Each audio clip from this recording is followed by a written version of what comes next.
Africa and the outside world to 1900. In this video, we are going to discuss well about the slave trade, scramble for Africa and the colonial rule. At the end of this lesson, students will be able to explain why the transatlantic slave trade began, identify the phases and the effects of the slave trade, understand the causes of the scramble for Africa, and explain the Berlin Conference and the colonial rivalries. Again, compare the British and the French colonial system.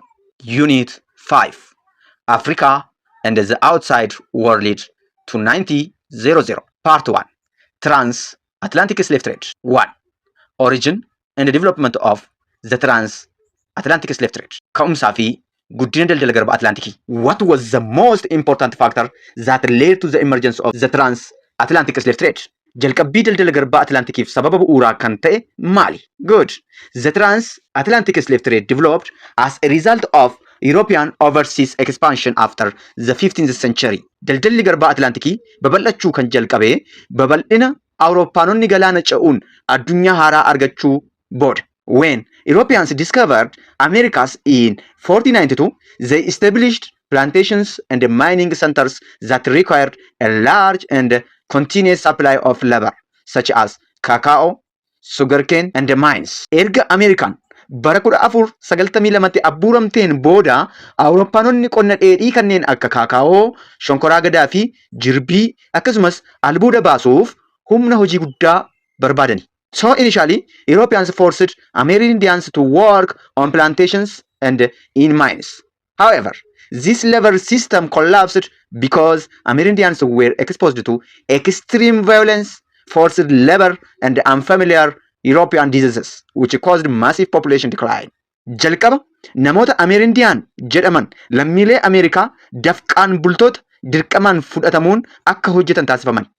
Garuu hojii humnaa dararaa fi dhukkuboota Awurooppaa irraa kan ka'e Ameerindiyaanonni yookiin dafqaan bultoonni Ameerikaa Awurooppaanotaatiin butamanii fudhataman hedduun isaanii du'ani.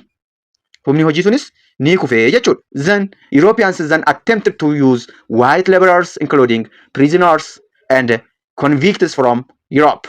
But the workers also failed to survive in tropical climates due to diseases and harsh working conditions. As a result, Europeans turned to Africa as a new source of labor, and Africans were better able to survive tropical environments because they had developed resistance to diseases such as malaria and yellow fever. Egaa booda Awurooppaanonni hojjettoota adii fi hidhamtoota akkasumas adabamtoota yakkaa fayyadaman. Isaanis qilleensa ho'aa fi dhukkuboota dandamachuu waan hin dandeenyeedhaaf yeroo lammaffaadhaaf akkuma Ameerindiyaanota du'anii jechuudha. Booda Awurooppaanonni gara Afrikaa deebi'anii daldala garbaa babal'isuu fi Afrikaanotaan fudhachuu jalqaban. Sababni isaa ammoo Afrikaanonni dandamannaa dhukkuboota ho'aa tropical disease waan qabaniif yeroo dheeraa turaniiru. So, the Portugal became the first European countries to begin organized slave trading in Africa during the 16th century. Biyyoota Awurooppaa kanneen akka Spain, France, Britain isaan kana keessa Portugal biyya yeroo jalqabaadhaaf gita bittaa qindaa'aadhaan Afrikaa garboomfachuudhaa fi jaarraa 16ffaatti jalqabdeedha jechuudha.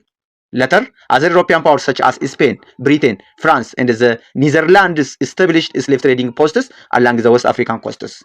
Egaa Portugal jaarraa 16ffaatti daldala garbaa gara Afrikaatti yeroo babal'istu biyyoonni Awurooppaa kanneen biroo kanneen akka Netherlands, Spain, Britain fi France ammoo daldala garbaa gara qarqara fiixee Afrikaa kibbaatti babal'isuu jalqabanii jechuudha. Millions of Africans were forcibly transported across the Atlantic Ocean to work in plantations in the Americas and the Caribbean. For your amazing barattoota, daldala garbaa adeemsifame keessatti Afrikaan hawaas diinagdee ardii Afrikaa guddisuu kan danda'u. Humna namaa miiliyoona 12dha kan isheen dhabde. Humnaan fudhatamanii kan gara qonna Awurooppaa, Ameerikaa fi Karibiyaatti kan fudhatamanii jechuudha. Two phases of transatlantic slave trade. Marsaawwan daldala garba Atlantikii. The slave trade developed in 3 major phases. Marsaawwan gurguddoo sadii qaba daldalli garbaa kun. The first phase was the piratic slave trade. This took place from the 15th century to 5080s. Jaarraa 15ffaa irraa jalqabee hanga bara 1580tti kan adeemsifamedha. Marsaa tokkoffaa piratic slave kan jedhamu jechuudha. In this phase, individual traders, sailors, and sea robbers were participants. Daldaltoota dhuunfaa fi saamtota galaana irraan gaggeeffamaa ture. Marsaa tokkoffaan daldala garbaa jechuudha. As keessatti mootummaan Awurooppaa qooda qabaachaa ture. European governments did not officially support or regulate the trade during this period. B. The second phase was the monopolistic slave trade. This is lasted from 5080s to 6090s.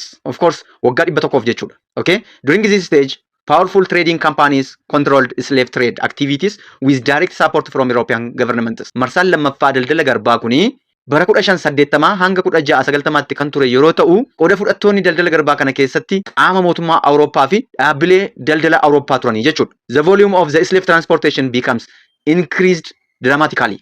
Daran guddachaa dhufe. This phase is known as the triangular trade because it connected three continents like Europe, Africa and the America in continuous trading system. Europe irraa meeshaalee dhumataa gara Afrikaa, Afrikaa irraa namoota gara Ameerikaa, Ameerikaa irraa meeshaalee dheedhii gara Awurooppaa geessuudhaan triangle yookaan daldala garbaa rog-sadee jedhamuudhaan beekama jechuudha. Okay? European ships carried manufactured goods such as firearms and textiles to Africa. These goods were exchanged for enslaved African. Warra garbummaadhaan hin qabamnetti jijjiirrachuudhaaf meeshaalee waraanaa fi carqiiwwan adda addaa Awurooppaa irraa gara Afrikaatti fe'amaa turani. The enslaved people were then transported across the Atlantic to the Americas where they were sold. Finally, plantation products such as sugar, cotton, tobacco and rum were shipped back to Europe. The third phase was the free slave trade. Marsaa sadaffaan free slave trade jedhamuudhaan beekama. This is lasted from the late 17th century into the 19th century. Jaarraa 17ffaa irraa jalqabee hanga jaarraa 19ffaatti kan adeemsifamedha. Marsaan daldala garbaa inni sadaffaa free slave trade jedhamu jechuudha. There was competition among individual traders and former companies. Okay? Waldorgommii guddaan dhaabbilee daldala adda addaa fi daldaltoota dhuunfaa gidduutti humna namaa Afrikaan qabdu irratti waldorgommiin cimuu jalqabe jechuudha. So, feezii sadaffaan maaliin beekama? Waldorgommiin hammaataa ta'e daldaltoota dhuunfaa fi dhaabbilee gidduutti cimaa ta'uu isaati. This leading to intensified slave trafficking until abolition movements emerged. The effects of transatlantic slave trade. Miidhaan transatlantic slave trade maali? Okay? The slave trade produced enormous wealth for European countries. Biyyoonni Awurooppaa hundumtuu dinagdeedhaan akka badhaadhani. Awurooppaa guddittiin akka isheen uumamtu taasiseera. Afrikaan humna oomishee biyyittii guddisuu danda'u humna nama miiliyoona 12 dhabuudhaan hawaas dinagdeen ishee akka miidhamu akka burkutaa'u taasiseera. Africa suffered severe economic and social damage. Afrikaa keessatti hanqina humna namaa, rakkoo dinagdee fi jeequmsi hamaa akka jiraatuudhaaf sababa ta'e jechuudha. Maaltu daldalli garbaa transatlantic jedhamu.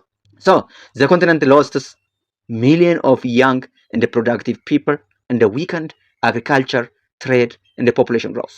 Walumaa galatti egaa daldalli garbaa Afrikaadhaan dinagdee ishee, hawaasa ishee, siyaasa ishee kan bulleesse, kan caccabse, nyaate, alanfatee liqimsedha jechuudha. Karaa faallaa ta'een immoo Awurooppaan biyya guddoo hawaas dinagdee guddatteen kilaayimaksiirra ardii geessu akka taatuudhaaf immoo daldalli garbaa gahee guddaa taphate jechuudha. African societies experienced widespread violence and instability. Many African leaders exchanged slaves for firearms, which intensified warfare and internal conflicts. Gaggeessitoonni Afrikaa hedduun isaanii humna namaa isaanii meeshaa waraanaa Awurooppaatti jijjiiruudhaan waraanni waliinii Afrikaa keessatti akka uumamuudhaaf sababa ta'e. Enslaved Africans endured extreme suffering during their capture, transportation and forced labor.